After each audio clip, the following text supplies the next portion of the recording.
Cancer, AIDS, tuberculosis at leukemia. Iilan lamang ito sa mga malulubhang sakit na madalas nating naririnig. Mga sakit na hindi natin nanaising pagdaanan. Pero paano mo haharapin ang kinabukasan kung ang iyong karamdaman ay panghabang buhay mong pagdurusahan? Alam mo ba ang hemophilia? Parang phobia. Hindi ba ganun? Medical term? Sorry, we are not aware of that. Hemophilia about What is hemophilia? Sa humigit kumulang na 16,000 Pilipino, lumalabas na isa ang tinatamaan ng sakit na hemophilia. Ang hemophilia ay isang kalagayan kung saan ang isa o higit pa sa mga factor sa dugo ay may depekto. Ito ay isang minamanang kalagayan at nakakaapekto sa mga lalaki kaysa sa mga babae. Kung ang isang lalaki ay pinanganak na may hemophilia at may mga anak na babae, ito ang magiging carrier ng hemophilia. Ang karaniwang tao ay may factor 8 na 100%, samantalang ang taong may hemophilia ay may factor 8 na mas mababa pa sa 1%. Sa Ward 9 ng Philippine General Hospital, nakilala namin si Roy at Ched, parehong may hemophilia. 18 anyos, nag-iisang anak na lalaki sa pamilya. Ito ang kwento ni Roy. Sa pedya niya, buwan-buwan kasi pinacheck up ko siya. Tapos nakakita nung pedya niya, bakit lagi may pasa yung anak ko. Tapos nung mag-isang taon siya, hindi siya makalakad. Tapos sabi ng pedya niya, dalhin daw niya namin sa Manila pa-check up. Tapos nalaman nung hematologist na may hemophilia siya. Nung una hindi namin alam, basta sinabi lang na may hemophilia. Tapos habang nagtatagal, yung maapapalinig kami sa ospital, pinapaliwanag sa amin na yun ay may mga carrier. Tapos hindi ko alam na ako ang carrier. Bago unti-unti noon sa katagalan, nalaman ko na ako ang carrier. Hindi ko nag-ano na paliwanag kasi parang kulang kami sa panahon. Kasi tuwing ma-hospital lang siya, nakikita niya yung mga kapwa niya may hemophilia na gano'n. Kaya kahit hindi na sinabi sa akin ng parents ko directly na may sakit ako, parang alam ko na talaga na ito na yung normal life para sa akin. Minsan nakikita ko pag nakakabot pa yung leukemia, gumagaling. So siya, hindi. Pero nung pag nakikita ko yung leukemia na namamatay kahit may pera, sabi ko buti kami kahit na yung basta may pera at may naipapagamot sila, gumagaling sila. Lagi silang andyan para sa akin. Ano pinapabayaan. Iniisip ko na lang, kaya nagkita ko. Bunso sa pamilya, pinakabatang pasyente ng hemophilia sa Ward 9. Ito si Ched.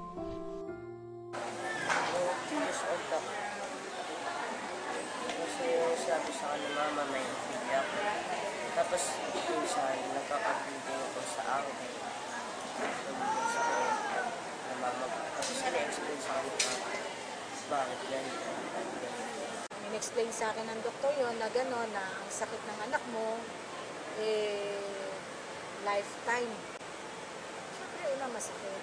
Naiyak, emosyon ka eh. Dahil unang iisipin mo, pinansyal. Kasi mahal ang factor 8. Depende sa breeding episode ng bata, depende sa timbang ng bata. Ngayon, may psoas bleeding ang anak ko. Ang kailangan niya, 8 vials a day. Every 12 hours. Tuloy-tuloy yun. Kung Q8 for 15 days or to 1 month. So, milyon ang kakailanganin mo. Hindi ako makapag-aral na ayos. Kasi lagi siyang absent sa school, na-affectan yung mga grades. Alam niya, limited lahat ang galaw niya. Hindi siya pwedeng ng ganito, hindi pwede yung body contact na laro. Basta limited, kaya yung bata niya, sanay talaga sa loob ng bahay. Parang nasa isip mo lang kasi buhay. Parang may pag-asa ka dyan, baka may gamot dyan na hindi pa natin tuklasan na parang paggamot ang hemophilia. May pagkakataong nanghihina din ako. Pero siyempre ako ang ina ng bata, akong ina, ako ang tatay, hindi niya pwedeng makikitang weak ako. Kinakailangan strong ako sa paningin niya. Pero deep in my heart, madaldal ako, machika ako, masayahin ako, pero deep in my heart, dumudugo niya. Hindi naman ibibigay ng Diyos, hindi naman tayo na. Pero kung ginawa ko ng lahat, at talagang ang hangganan ng buhay ng tao ay hanggang doon na lang, ipagpapasa Diyos ko na, masakit man sabihin sa iyo, ipagpapasa Diyos ko na lang kasi alam ng Diyos kung bakit ko gawin. Basta laban ka, laban ako, bahala na si Batman.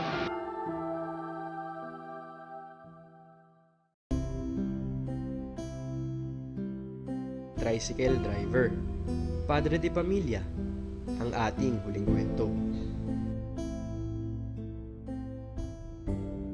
Since birth na alam ko nang may sakit ako kasi every week na-admit ako sa hospital. Tapos nyon, pag na-admit ako, nagagam bleeding ako o kaya nosebleed. Nagpapasa, tapos nung namamaga yung mga siko o kaya tuhod. Yung nakita yung lab test, nakita na yung resulta, hemophilia yung sakit ko.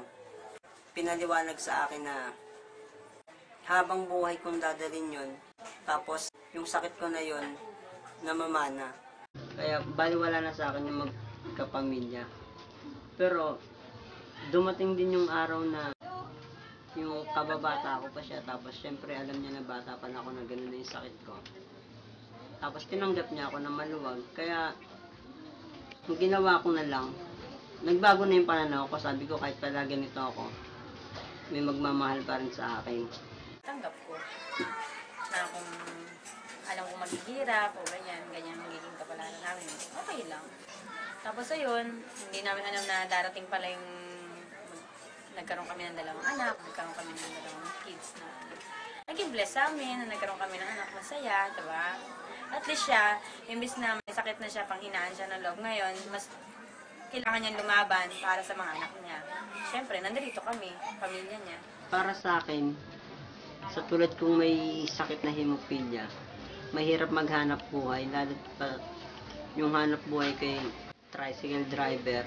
Nahihirapan na ako magmaneho, pero ginagawa ko yun para lang sa pamilya ko.